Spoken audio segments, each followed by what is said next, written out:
And I believed in North Korea. And when I went home, I couldn't even go home. I couldn't even go home. I had to hide out for 30 days. I couldn't even go home.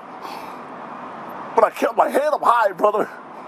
I knew things were going to change. I knew it. I was the only one. I never had no one to hear me. I didn't know one had to see me. But I took those bullets. I took all that. I took everything. Everyone came at me, and I'm still standing. And today is a great day for everybody. Singapore, Tokyo, China, everything. It's a great day.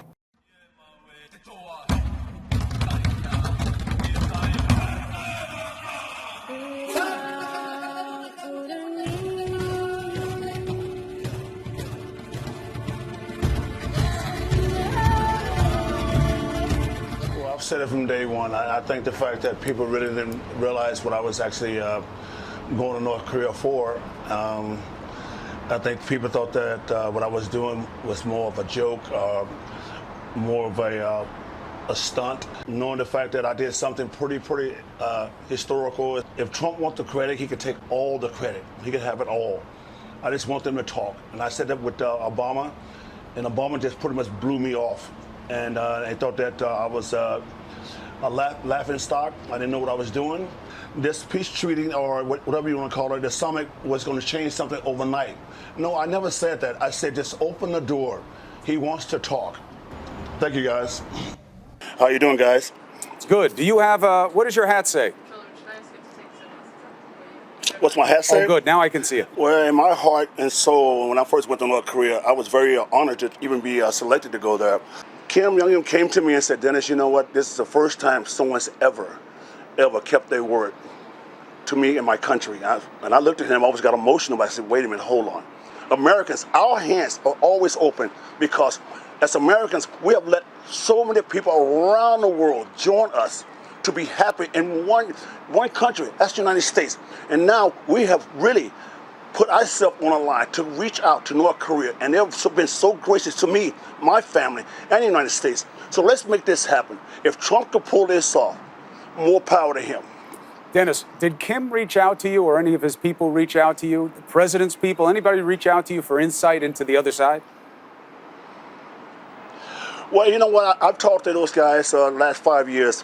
Which guys? And I talked to Kim Jong Un and an administration over there 5 years ago. And he asked me 5 years ago, we sat down for lunch.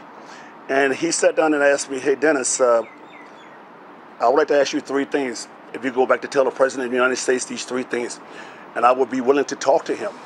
And it's a true story, and I got my people here that was there that heard the conversation. He said things like, if they can move the ships back from South Korea, I would do what I have to do to listen. If you can move certain things or do certain things, I will listen. My ears will be open. And I tried to do that to Obama. And Obama didn't even give me the time of day. I asked him, I said, I have something to say from North Korea. He just brushed me off. But that didn't deter me. I still kept going back. I kept going back. I kept going back. I showed my loyalty and my trustworthy to this country. And I said to everybody, I said, the door will open. When I went back home, I got so many death threats. I got so many death threats. And I was sitting there protecting everything. And I believed in North Korea. And when I went home, I couldn't even go home. I couldn't even go home. I had to hide out for 30 days. I couldn't even go home. But I kept my head up high, brother. I knew things were going to change. I knew it. I was the only one. I never had no one to hear me. I didn't know one had to see me. But I took those bullets. I took all that. I took everything. Everyone came at me, and I'm still standing. And today is a great day for everybody. Singapore, Tokyo, China, everything. It's a great day. He called his secretary, and she called me and said, Dennis, Donald Trump is so proud of you. He thanks you a lot.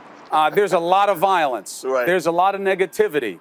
And it all stems from your friend, the ruler of North Korea. You know, this man isn't all selfies and smiles. He's responsible for the deaths and hardship of a lot of people. How can you be sure he wants something better than what he is right now? So anyway, so I want to say one more thing before I leave. Can I say one more thing? You can say whatever you want. Go ahead. Okay, so can I thank some people, though, while I'm here? Can I thank some people? Yeah, go ahead. But let me ask you something. Don't go on a whole tour about it, but I want to ask you something else. But thank somebody if you want to thank him. Go ahead, Dennis.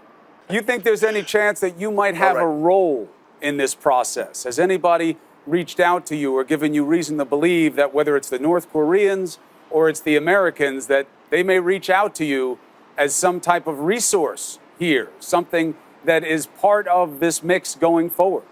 If Trump want to come ask me about certain things, he'll probably figure it out today, and I hope he does. But if he want to ask me one-on-one, I'm willing to do it.